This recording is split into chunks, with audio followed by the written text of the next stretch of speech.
લારીવાળા જેવી તીખી ચટપટી અને એકદમ લચકા પડતી ભેળ આજે આપણે ઘરે ઓછા ખર્ચામાં બનાવીશું. બાળકો બહારનું ખાવાનું વધારે પસંદ કરતા હોય તો એમને આ રીતની ચટપટી ભેળ બનાવી અને આપી શકો છો. બહારની ભેળને પણ ભૂલી જશે, એટલી ટેસ્ટી બનશે. તો ચાલો જોઈ લઈએ ભેળ કેવી રીતે બનાવવી. ભેળ બનાવવા માટે સૌ પ્રથમ આપણે શું શું જોઈશે તે જોઈ લઈએ. તો મેં અહીંયા મમરાને વઘારીને લીધા છે. અહીંયા આપણે ખજૂર આંબલીની ચટણી લેવાની છે, જે એની રેસીપી મેં ઓલરેડી મારી ચેનલ પર આપેલી છે. ગ્રીન ચટણી બનાવવી છે, એની રેસીપી પણ મારી ચેનલ પર આપેલી છે. ડુંગળી, ટામેટા, ઝીણી સેવ, ચવાણું, કોથમીરના પાન લીધા છે. તો મેં અહીંયા રેડીમેડ ચવાણું લીધું છે, તમે ઘરે બનાવેલું પણ લઈ શકો છો. ભેળ બનાવવાનું શરૂ કરીએ. તો અહીંયા આપણે જે મમરા લીધા છે એમાં આપણે બિલકુલ મરચું નથી એડ કર્યું, તો એમાં આપણે ચવાણું એડ કરી દઈશું અને આપણે જે ટામેટા સુધારીને રાખ્યા છે તે એડ કરી દેવાના છે. તો ટામેટા આપણે રસ સાથે એડ કરીશું, જેથી લચકા પડતી આપણી ભેળ બનશે. અહીંયા આપણે ડુંગળી એડ કરી દઈશું. ડુંગળીને મેં અહીંયા એકદમ સરસ ઝીણી સમારી લીધી છે.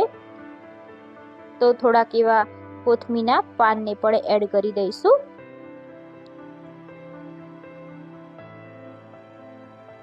એક ચમચી જેટલો મેં અહીંયા ચાટ મસાલો લીધો છે, તો ચાટ મસાલાને પણ આપણે એડ કરી દઈશું. તમારે મરચું એડ કરવું હોય તો તમે કરી શકો છો, પણ બાળકો માટે બનાવીએ છીએ એટલે આપણે મરચું સ્કીપ કર્યું છે.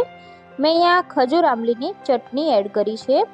આ ચટણીની રેસીપી તમે મારા ચેનલ પરથી જોઈ શકો છો. તો હવે આપણે જે ગ્રીન ચટણી બનાવી છે તે પણ આપણે એડ કરી દઈશું. ગ્રીન ચટણીમાં તીખું અને ગળ્યું બંને સ્વાદ છે, એટલે તમને ટેસ્ટ અકોર્ડિંગ તમારે એડ કરવાની. હવે આપણે તેમાં સેવ એડ કરી દઈશું. નાયનોલ જે ઝીણી સેવ આવે છે તે લીધી છે, તે એડ કરી દઈશું. અત્યારે આપણે થોડી એડ કરી છે, પછી આપણે ઉપરથી પણ એડ કરીશું. અહીંયા આપણે બધું જ વસ્તુ એડ કરી દીધું છે. હવે આપણે મિક્સ કરી લઈશું.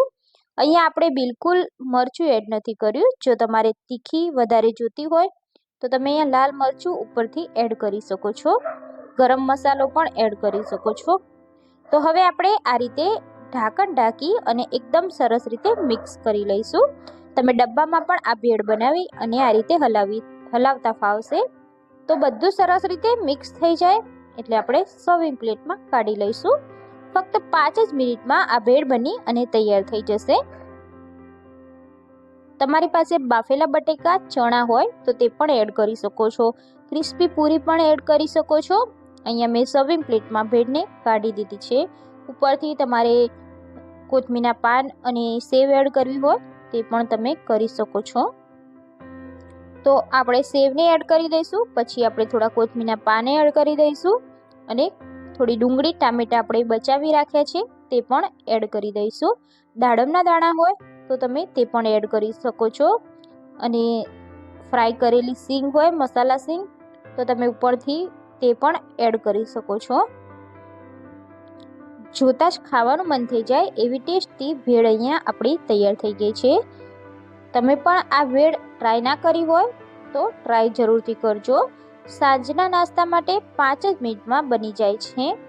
જો તમને વિડીયો સારો લાગ્યો હોય તો આ વિડીયોને તમારા ફ્રેન્ડ્સ અને ફેમિલી સાથે શેર જરૂરથી કરી દેજો.